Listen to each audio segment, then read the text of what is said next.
So hey guys, welcome back to new video. और आज की इस वीडियो में हम रिव्यू करने वाले हैं चैप्टर नंबर 1049 जिसका नाम है the world you wish for. So guys, अब बिना टाइम वेस्ट किए लेट्स बिगिन।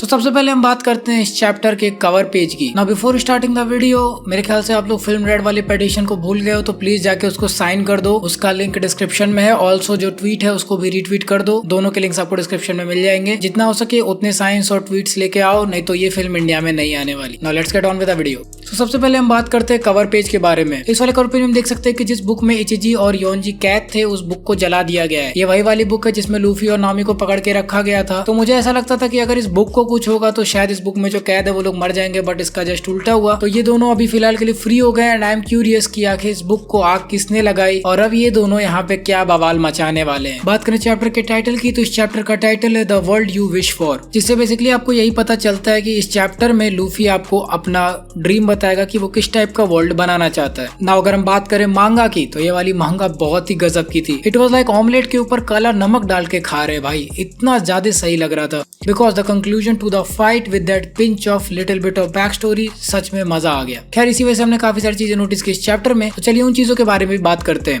सबसे पहले रॉक डी जीबेक की बैक स्टोरी हमें नहीं दिखाई गई, सिर्फ जीबेक का नाम मेंशन किया है, वो भी व्हाइट बियर्ड के द्वारा। लिनलिन और काइडो की बात करें तो एक्चुअली में हमें इस चैप्टर पढ़ के ये भी पता चलता है कि लिनलिन काइडो के बारे में काफी ज्यादा केयर करती है, जो कि अभी आपको आगे के पॉइंट में मैं एक्सप्लेन करूंगा। चैप्टर के सबसे मेन फोकस की बात करें तो यहाँ पे काइडो डिफीट हो चुका है, लेकिन बट काइडो एक्चुअली में हारा नहीं है। उसने भी अपना डिफीट एक्सेप्ट कर लिया somewhat like Katakuri. And I am confident on second point, क्योंकि बिग मॉम का रिएक्शन देख के लगता है कि वो उसके अंदर की छोटी सी लिनलिन थी जो काइडो के बड़े बहन के जैसे मदरली नेचर शो कर रही थी। और फाइनली काइडो ने लूफी को जॉय बॉय मान लिया जब लूफी ने उसके उस क्वेश्चन का आंसर किया कि तुम किस टाइप की दुनिया बनाना चाहते हो। हाँ, लेकिन यहाँ पे काइडो मरा नहीं है, वो सिर्फ नॉकआउट हुआ है, क्योंकि जो बंदा स्काइपियस से कूद के नहीं मरा वो लूफी के बजरंग गन से कैसे मर जाएगा। आपको याद है वानो में 4 CP0 के मेंबर्स थे, जिसमें से एक को डिफीट कर दिया था ड्रेक और आपू ने। मेन मेंबर को डिफीट कर दिया था काइडो ने, लेकिन अभी तक उसकी डेड बॉडी नहीं मिली है और बेसिकली वो मारा भी नहीं होगा। एक और बंदा था, इसको इजो ने डिफीट कर दिया, और जो चौथा बंदा था वो इस समय ओनिगाशिमा से दौड़कर भाग रहा है। उसको पता चल चुका है कि अब अगर यहाँ पे उसने कोई बकचोदी की तो वो पीटा जाएगा। ऑल्सो ये जो CP0 का मेंबर इस समय ओनिगाशिमा से भाग रहा है, यही वो मेंबर है जो कि जाके वर्ल्ड गवर्नमेंट या फिर रॉब लुच्ची को सब कुछ रिपोर्ट करेगा। लेकिन इनमें से मोस्ट ऑफ द डिटेल्स आपको न्यूज में देखने को नहीं मिलेगी। सिर्फ यही पता चलेगा कि काइडो और लूफी के बीच में फाइट हुई थी जिसमें काइडो डिफीट हो गया।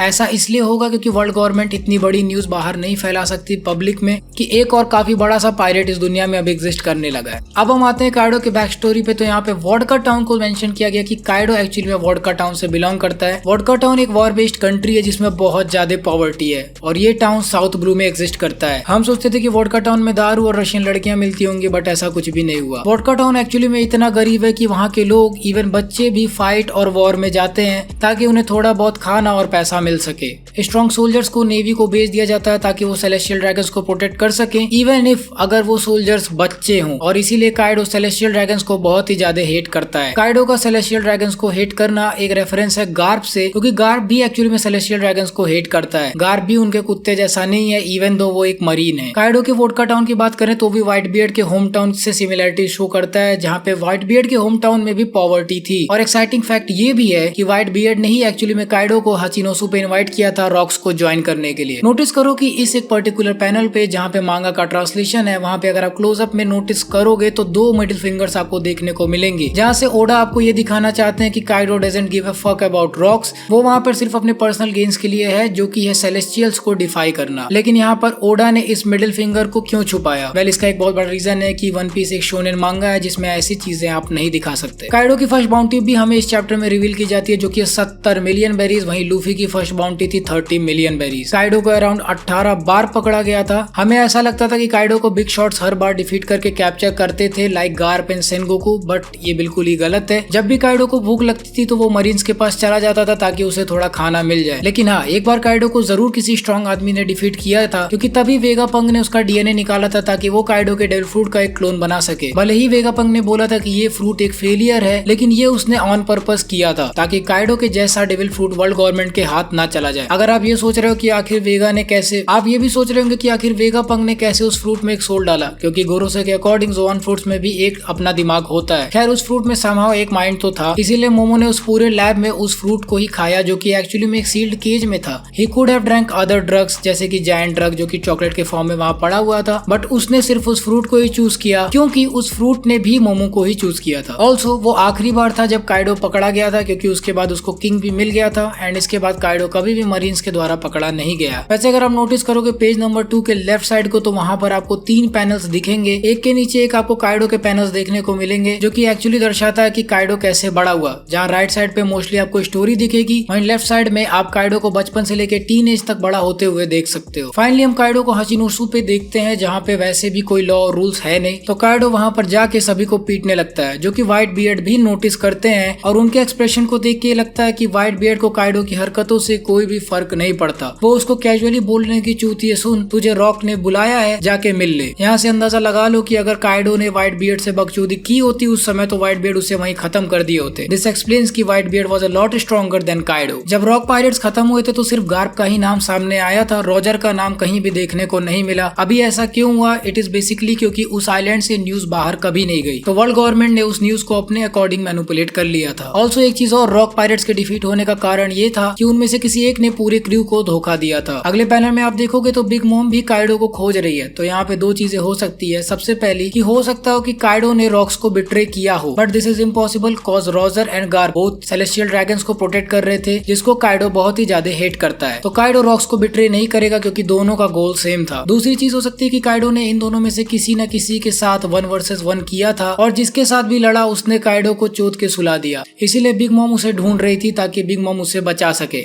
इस बात की कंफर्मेशन इस फैक्ट से भी है क्योंकि चैप्टर 999 में ये बात कंफर्म की गई थी कि लिनलिन ने ही काइडो को गॉड वैली पे वो डेविल फ्रूट खिला के उसकी जान बचाई थी। यहाँ पे ओडा इन पैनल से ऐसा दिखाना चाहते हैं कि काइडो वाज द वन जिसने बिट्रे किया था रॉक्स को, बट बिग मॉम वाले पार्ट से ये कंफर्म है कि काइडो ने ऐसा कुछ नहीं किया था। तो फिर आपका सवाल होगा कि आखिर किसने रॉक्स को बिट्रे किया होगा? Well the answer is white beard.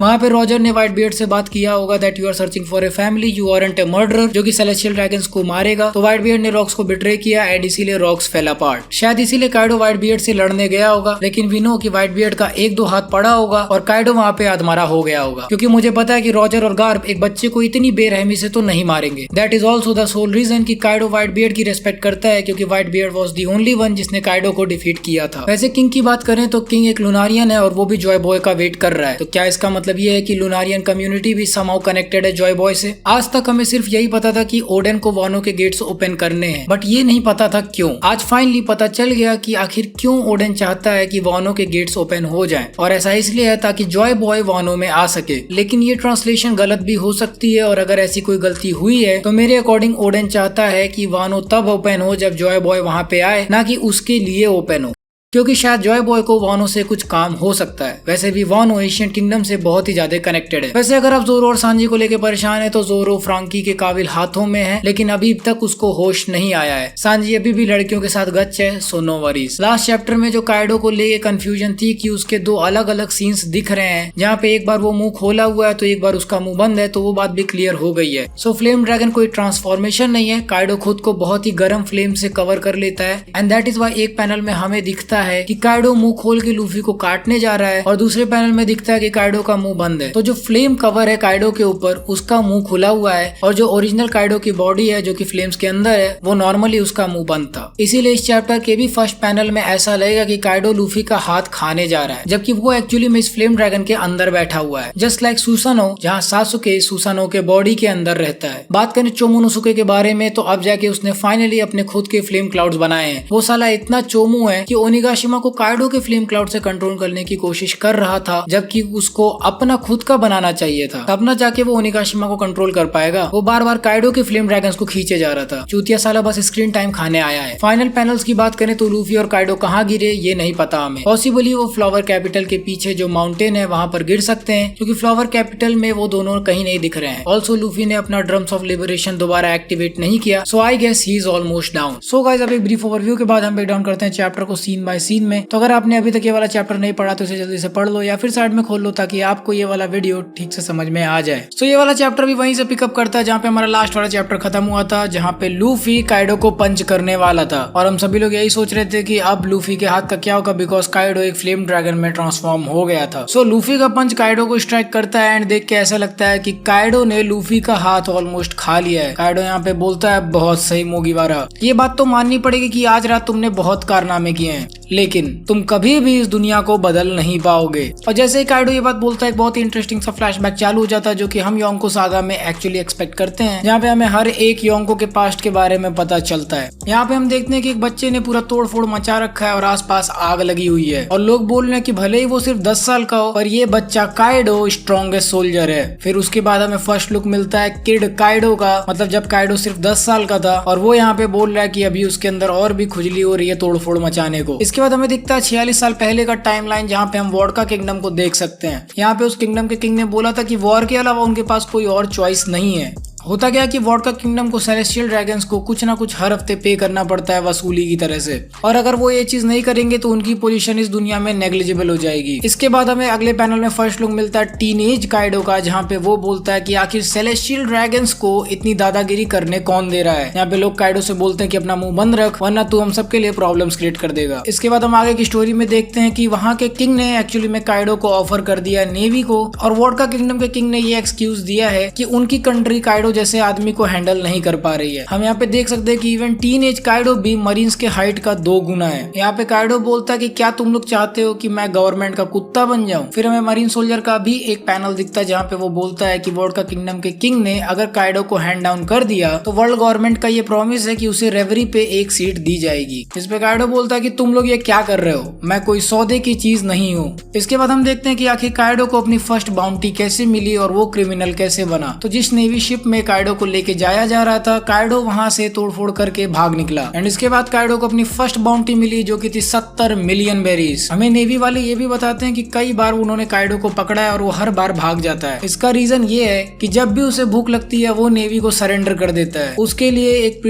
लिए एक जेल शिप बस खाना खाने के लिए जगह है। इसके बाद हमें 44 साल पहले का पायरेट आइलैंड बी हाइव एके हाचिनोसु भी दिखाया जाता है, जहाँ पे सभी लोग बोल रहे हैं कि ये लवंडा बहुत स्ट्रॉन्ग है। आखिर ये कौन है और ये सिर्फ 15 साल का कैसे हो सकता है। और बी हाइव पे तो हमें ऑब्वियसली रॉक्स के मेंबर देखने को मिलेंगे। तो सबसे पहले हमें देखने को मिलते हैं व्हाइट बियर्ड, जो कि काइडो से पूछते हैं कि क्या तुम्हें पायरेट बनना है, क्योंकि रॉक्स नाम का आदमी तुमसे मिलना चाहता है। अब तुम डिसाइड करो कि तुम क्या करोगे। इसके बाद नेक्स्ट पैनल में हम देखते हैं कि काइडो ने एक्चुअली रॉक पायरेट्स को ज्वाइन कर लिया है और अब रॉक पायरेट्स को कोई नहीं रोक सकता। They got white beard, Kaido and big mom. मुझे लगता है किसी के पास इतना स्ट्रेंथ होगा कि उन्हें रोक पाए। हम देखते हैं कि ज़ी-बैक काइडो को बुलाता है और बोलता है कि जल्दी आओ, यहाँ पे बहुत इंपॉर्टेंट कुछ होने वाला है। हम सभी लोग गॉड वैली जा रहे हैं। एंड इसके बाद तो आप सभी को पता है क्या हुआ। न्यूज फैलने लगती है कि रॉक पायरेट्स खत्म हो चुके हैं। लोग सोचते हैं आखिर ये कैसे हो सकता है, इतने सारे मॉन्स्टर्स है उस क्रू में, आखिर वो क्रू कैसे नीचे गिर सकता है। सुनने में लोगों को ये आता है कि एक मरीन जिसका नाम था गार्प, उसने पूरे रॉक्स को खत्म कर दिया। इसकी और दूसरी तरफ लोगों का ये भी कहना था कि रॉक्स इसलिए हार गए क्योंकि वो खुद में ही हमेशा झगड़ा करते रहते थे, उनके अंदर टीम वर्क बिल्कुल भी नहीं था। इसके बाद हम बिग मॉम का भी एक पैनल देखते हैं जहाँ पे बिग मॉम चिल्ला रही होती है कि काइडो मुझसे बकचोदी मत करो, आखिर तुम कहाँ भाग गए थे। इसके बाद हमें 10 साल बाद का टाइम दिखाया जाता है, जहाँ पे हमें कुरोसुमी हिगुआराशी देखने को मिलती है, जो कि काइडो को बोलती है कि अब तुम एम्बॉडीमेंट ऑफ ब्रुटैलिटी बन चुके हो। अगर ह्यूमन हिस्ट्री को देखा जाए तो वर्ल्ड की किसी भी प्रॉब्लम को सॉल्व करने के लिए इंसान को निर्दयी होना पड़ता है, लेकिन फिर भी इंसान जानवर से कम नहीं। ह्यूमंस भी सर्वाइवल ऑफ द फिटेस्ट के अकॉर्डिंग ही काम करते हैं। इस पे काइडो कहता है कि तुम्हारी बात बिल्कुल सही है। वो कुरोसुमी फिर से बोलती है है कि अब आज के बाद से ये पूरी दुनिया रॉक्स के अकॉर्डिंग चलेगी। इस दुनिया को शेप यहाँ की वेपन्स देती हैं और इस चीज को दिमाग में रखते हुए मेरे पास तुम्हारे लिए एक प्लान है काइडो। आओ इस दुनिया को दिखाते हैं, ये जो पीस लविंग नोबल्स है इन्हें दिखाते हैं कि आखिर वॉर की ये नर्क जैसी रियलिटी क्या होती है। एक इंसान की कीमत असली लड़ाई में पता चलती है, जहाँ पे हर कोई इक्वल होता है और कोई लॉ एंड ऑर्डर फॉलो नहीं होता। इसके बाद हमें काइडो और किंग का एक सीन दिखाया जाता है जहाँ पे वो बोल रहे हैं कि यामाटो ने जॉय बॉय का नाम लिया है। काइडो बोलता है कि उसे नहीं पता कि आखिर यामाटो को ये नाम कहाँ से पता चला, लेकिन ओडेन जॉय बॉय को वेलकम करने के लिए वानो के गेट्स खोलना चाहता था। काइडो किंग से बोलता है कि अगर तुम जॉय बॉय नाम के आदमी का वेट कर रहे हो तो मैं तुम्हें बता सकता हूँ किंग कि आखिर वो कौन है। इस पे किंग उससे पूछता है कि हाँ बताओ वो कौन है, एंड इसके बाद वो फ्लैशबैक खत्म हो जाता है एंड हम वापस से देखते हैं काइडो वर्सेस लूफी का सीन ओनिगाशिमा पे। यहाँ पे CP9 का जो मास्ट मेंबर है वो वहाँ से टपाटप करते हुए उड़ के भाग रहा है, क्योंकि उसको भी पता चल चुका है कि अब ये जगह सेफ नहीं है और ज्यादा बकचोदी करेगा तो लोग उसको भी गियर में ले लेंगे। इसके बाद हम मोमो को भी देखते हैं जो कि बोल रहा है कि लूफी ही जीतेगा मुझे पता है, और यामाटो चिल्ला रही है कि तुम फ्लेम क्लाउड्स बनाने पे फोकस करो भोसड़ी के। इसके बाद हम लाइव फ्लोर पे पहुंचते हैं जहाँ पे हम देख सकते हैं किड और उसके क्रू को। अभी लोग ये नोटिस कर ही रहते हैं कि ऊपर क्या बवाल चल रहा है कि तभी राइजो अपना वाटर पंप चालू करता है और सभी लोग बहते बहते लाइव फ्लोर पर आ जाते हैं और पूरे ओनिगाशिमा पे बाढ़ आ जाती है। इसके बाद हमें चैट D0 का सीन दिखाया जाता है जो कि हियोरी को हक करके खड़ा हुआ है। बगल में ओरुची भी जल रहा है और डेंजिरो हियोरी से बोल रहा है कि हियोरी सामा आपने बहुत अच्छा किया, इतने सारे मून्स तक आपने ये सब कुछ झेला है। यहाँ पे मून्स का मतलब इतने सारी रातों तक आपने इस चीज को झेला है। लेकिन तभी अचानक से ओनिगाशिमा नीचे गिरने लगता है क्योंकि फ्लेम क्लाउड्स गायब हो गए हैं। ओनिगाशिमा लिटरली नीचे गिरने वाला है क्योंकि काइडो और लूफी में बहुत भयंकर क्लैश चल रहा है। यहाँ पे काइडो लूफी से पूछता है कि आखिर तुम किस तरह की दुनिया बनाना चाहते हो। मोमोनोसुके भी किसी तरह से फ्लेम क्लाउड्स बनाने की कोशिश करता है और फाइनली वो सक्सेसफुल हो जाता है। वो फ्लेम क्लाउड्स बना के ओनिगाशिमा को कंट्रोल करता है और लूफी और काइडो से आइलैंड को दूर लेके जाता है। इसके बाद हम देखते हैं लूफी का जवाब जो कि वो काइडो को देता है कि मैं एक ऐसी दुनिया बनाना चाहता हूँ जहाँ पे मेरे दोस्त जितना मन करे उतना खा सके। और इतना सुनते ही लूफी फ्लेम ड्रैगन को फाड़ते हुए काइडो को पंच करता है और काइडो इतना जोर से मार खाता है कि वो सीधा नीचे जाके फ्लावर कैपिटल में धंस जाता है। हमें वो फ्लैशबैक दोबारा से देखने को मिलता है जहाँ पे काइडो किंग को बता रहा होता है कि जॉय बॉय कौन है, एंड यहाँ पे काइडो किंग से बोलता है कि जॉय बॉय वो इंसान होगा जो कि मुझे हरा पाएगा। तो किंग उसको रिप्लाई करता है कि अगर ये बात सच है तो मुझे नहीं लगता कि जॉय बॉय कभी इस दुनिया में आने वाला है। एंड इसके बाद हम नेक्स्ट पैनल्स में देखते हैं कि ओनिगाशिमा के लोग अपनी विशेष लिख रहे हैं उन फ्लेम लैंटर्न्स पे, जहाँ पे लिखा हुआ है कि प्लीज स्कैरी ड्रैगन को भगा दो और कोजुकी क्लैन को रिस्टोर कर दो। और फाइनल पैनल में हम देखते हैं कि मोमोनोसुके ने ओनिगाशिमा को नीचे उतार दिया है और लूफी अब थक के नीचे गिर रहा है। Final line 20 years in the making के साथ चैप्टर नंबर 1049 खत्म। सो गाइस मांगा खत्म बट मेरी वीडियो नहीं। सो अगर हम रेटिंग्स की बात करें तो इस वाले चैप्टर को मैं एक्शन वाइज देना चाहूंगा 8 out of 10। स्टोरी वाइज भी मैं इसे देना चाहूंगा 8 out of 10 क्योंकि फ्लैशबैक में भी काफी कुछ रिवील हुआ। और पैनल वाइज मैं देना चाहूंगा 6 out of 10। कोई बहुत ही खास पैनल्स हमें नहीं मिले, सारे नॉर्मली पैनल्स थे जो कि काइडो और लूफी के ऑलरेडी हम देखते आ रहे हैं। बात करें नेक्स्ट चैप्टर की तो अगला चैप्टर ब्रेक पे रहने वाला है, यानी कि फाइनली हमें थोड़ा सांस लेने का टाइम मिलेगा। एंड गाइस इसी के साथ end of review of chapter number 1049 the world you wish for. So guys ये थी मेरी video on review of chapter 1049 the world you wish for. I hope आपको मेरी ये वाली वीडियो पसंद आई होगी। अगर आप सभी को ये वाली वीडियो अच्छी लगी तो प्लीज वीडियो को लाइक करो। वीडियो में MRJ ने भी बहुत ज्यादा हेल्प की है तो उसके चैनल को चेकआउट करो, लिंक आपको डिस्क्रिप्शन में मिल जाएगा। पेटिशन और ट्वीट के लिंक्स को एक बार चेक कर लेना, ओके भूलना नहीं। शेयर करो इस वीडियो को उन लोग के साथ जो कि वन पीस में इंटरेस्टेड है, जो नहीं है उन्हें भी भेज ही दो। और डेफिनेटली मेरे चैनल को सब्सक्राइब करिए ताकि आप ऐसे और गजब के वन पीस कंटेंट को एंजॉय कर पाए। और हाँ, अगर आपको हमारी ये वाली मांगा रिव्यू पसंद आए तो हमारी और भी कई सारे मांगा रिव्यूज को चेकआउट कर सकते हैं। इसके प्लेलिस्ट का लिंक आपको वीडियो के राइट साइड में एंड डिस्क्रिप्शन में मिल जाएगा। So guys till the next video, play on.